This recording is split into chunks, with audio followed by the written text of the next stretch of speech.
नमस्कार, मी संदीप देसाई। नगरमध्ये एक वेगळा नगर पॅटर्न झाला आणि त्या ठिकाणी भाजपचा महापौर बसल्यानंतर या सगळ्या पॅटर्नची राज्यभरामध्ये चर्चा सुरू झाली। बघूया त्या संबंधीचाच एक स्पेशल रिपोर्ट। शिवसेना मंत्री रामदास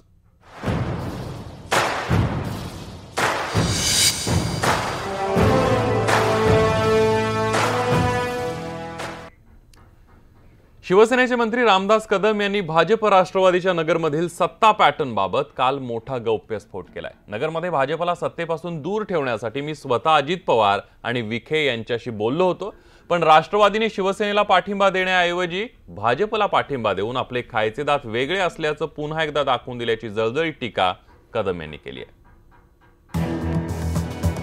नगरच्या सत्ता पॅटर्न बाबत कदमांचा गौप्यस्फोट। शिवसेनेनं राष्ट्रवादीकडे मागितला होता पाठिंबा, पण राष्ट्रवादीनं सेनेऐवजी दिली भाजपला साथ। नगरचा सत्तेचा पॅटर्न नेमका आहे तरी कुठला? भाजप आणि राष्ट्रवादीची खरंच छुपी युती? महापौर बसवण्यासाठी मी स्वतः अजितदादांकडे बोललो होतो, मी स्वतः राधाकृष्ण विखे पाटलांकडे बोललो होतो। असं असताना देखील ज्या भाजपच्या विरोधामध्ये निवडणूक लढवत आहेत त्या भाजपलाच पाठिंबा देऊन शिवसेनेला शह देण्याचं काम राष्ट्रवादी आणि काँग्रेसने केलेलं आहे। सत्तेच्या नगर पॅटर्न बाबत शिवसेनेचे मंत्री रामदास कदम यांनी केलेला हा मोठा गौप्यस्फोट राष्ट्रवादीसाठी मोठी अडचण ठरू शकतो। कारण रामदास कदम स्पष्टपणे सांगतायत की आम्ही राष्ट्रवादीकडे पाठिंब्यासाठी बोलूनही त्यांनी प्रतिसाद दिला नाही। उलट पक्षी ऐन महापौर निवडीच्या दिवशी माघार घेऊन भाजपच्या सत्तेचा मार्ग एक प्रकारे सुकर केल्याचा आरोप कदमांनी केलाय। एवढंच नाही तर आम्ही सत्तेतून बाहेर पडण्याची राष्ट्रवादी वाटच बघतेय, जेणेकरून त्यांना लगेच भाजपशी घरोबा करता येईल, अशी जळजळीत टीकाच रामदास कदमांनी केली आहे।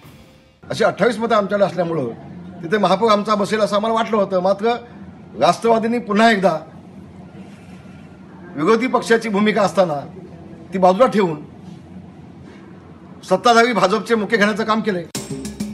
रामदास कदमांच्या या आरोपांना राष्ट्रवादीनेही लागलीच प्रत्युत्तर दिलंय। युतीचा संसार नीट चालत नाही, म्हणूनच ते दुसरीकडे लक्ष देत आहेत, असा पलटवार नवाब मलिक यांनी केलाय। हमें लगता है शिवसेना जो कह रही है कि राष्ट्रवादी कांग्रेस पार्टी ने चुम्मा ले लिया बीजेपी का, अरे तुम्हारा संसार उनके साथ ढंग से नहीं चल रहा है। दूसरों के अनैतिक चुम्मे की तरफ देख रहे हो। जिन्होंने चुम्मा लिया है उन पर कार्रवाई पार्टी करेगी, हमने ऐलान किया है। दुसरीकडे मुख्यमंत्र्यांनीही नगर पॅटर्न बाबत आपली बाजू मांडत शिवसेनेला उघडं पाडण्याचा प्रयत्न केलाय। निवडणुकीच्या 3 दिवस आधीपर्यंत शिवसेनेचं कोणी आमच्याशी बोलायला तयार नव्हतं। या उलट त्यांच्याकडनं निरोप आम्हाला असा आला की तुम्हीच आमच्या नेत्यांशी बोला। गिरीश महाजनांकडे फोन आले की असं करा की तुम्हीच रामदास कदमांना फोन करून त्यांना सांगा की आम्ही पाठिंबा देतोय। त्यावेळेस गिरीश महाजनांनी सांगितलं की आम्हाला मुख्यमंत्र्यांनी सांगितलेलं आहे की सेनेला पाठिंबा द्यायचा, पण सेनेने प्रस्ताव दिला पाहिजे। या सगळ्या आरोप प्रत्यारोपात शरद पवारांनी भाजपला पाठिंबा देणाऱ्या 18 नगरसेवकांवर कारवाईचे स्पष्ट संकेत नगर दौऱ्यात दिले। राष्ट्रवादीच्या राज्याच्या अध्यक्षांनी स्वच्छ सूचना दिलेल्या होत्या की अशा प्रकारची आघाडी आपण करायची नाही, आपण त्यांच्यावर जायचं नाही। पवारांनी नगरसेवकांवर कारवाईचा बडगा उगारला असला तरी भाजपशी हात मिळवणी करणाऱ्या जगताप आमदार पिता पुत्रांचं काय, हा प्रश्न अनुत्तरित राहतो। पण संग्राम जगताप यांनीच तर सासऱ्यावरील प्रेमाखातर भाजपला पाठिंबा दिल्याचं जगजाहीर आहे। मग शरद पवार आमदार संग्राम जगतापांना पक्षातून निलंबित करणार का, हेच पाहायचंय। आणि तसं झालं तरच पवारांच्या कारवाई वजा इशाऱ्याला काही अर्थ उरतो। नाहीतर मग रामदास कदम म्हणतात त्याप्रमाणे राष्ट्रवादी आणि भाजपच्या छुप्या युतीवर पुन्हा एकदा शिक्कामोर्तब होईल। नाहीतरी नगरचा सत्तेचा पॅटर्न हा शब्द राज्याच्या राजकारणात नव्यानं रूढ झालेलाच आहे। ब्युरो रिपोर्टसह साहेबराव कोकणे, न्यूज 18 लोकमत, अहमदनगर। आता या सगळ्यानंतर नगर महापालिकेत सत्ता पॅटर्नच्या निमित्तानं भाजप आणि राष्ट्रवादीमधल्या छुप्या युतीचा मुद्दा पुन्हा एकदा चर्चेला आलाय। पाहूया भाजप आणि राष्ट्रवादीमधल्या या छुप्या मैत्री संबंधांवरचा एक स्पेशल रिपोर्ट। अशी 28 मतं आमच्याकडे असल्यामुळे तिथे महापौर आमचा बसेल असं आम्हाला वाटलं होतं। मात्र राष्ट्रवादींनी पुन्हा एकदा विरोधी पक्षाची भूमिका असताना ती बाजूला ठेवून सत्ताधारी भाजपचे मुख्य घेण्याचं काम केलंय. सत्तेच्या नगर पॅटर्नच्या निमित्तानं रामदास कदमांनी राष्ट्रवादीवर केलेल्या आरोपामुळे चर्चेला आलाय तो मुद्दा म्हणजे भाजप आणि राष्ट्रवादीच्या छुप्या युतीचा. पण राष्ट्रवादीनं भाजपला मदत केल्याची ही काही पहिलीच वेळ नाही. अगदी 2014 सालच्या विधानसभा निवडणूक निकालानंतरही पवारांनी भाजपला बिनशर्त पाठिंबा देऊन सगळ्यांनाच धक्का दिल्याचा राजकीय इतिहास आहे. त्यावेळी प्रफुल्ल पटेलांनी तर निकालाआधीच भाजपला बिनशर्त पाठिंबा जाहीर करून शिवसेनेची मोठी कोंडी केली होती. की काँग्रेस पक्षाने या जे घोळ म्हणजे मागील किती दिवसापासून चाललेला आहे त्यामधून काहीतरी व्यावहारिक मार्ग त्यांनी काढावा. आमच्या पक्षाकडून असा कुठलाही आम्ही असा काम होऊ देणार नाही की ज्यामुळे या महाराष्ट्रामध्ये ही आघाडीचा कुठलाही नुकसान झालं पाहिजे. पवारांच्या या धक्कातंत्रामुळे त्यावेळी शिवसेनेची बार्गेनिंग पॉवर एकदम झिरो झाली. कदाचित म्हणूनच की काय उद्धव ठाकरे पवारांची राजकीय सोयरी करताना नेहमीच ताकही फुंकून पितात. हे झालं पवार उद्धव ठाकरे राजकीय संबंधांचं. पण मोदी आणि पवारांचे राजकीय मैत्रीचे संबंध काही लपून राहिले नाही. 2 वर्षांपूर्वी नेमक्या व्हॅलेंटाईन डेच्या दिवशीच मोदींनी केलेला बारामती दौरा राजकीय वर्तुळात चर्चेचा विषय ठरला. त्यावेळी तर मोदींनी पवार हे आपले राजकीय गुरु असल्याचंच जाहीर करून टाकलं.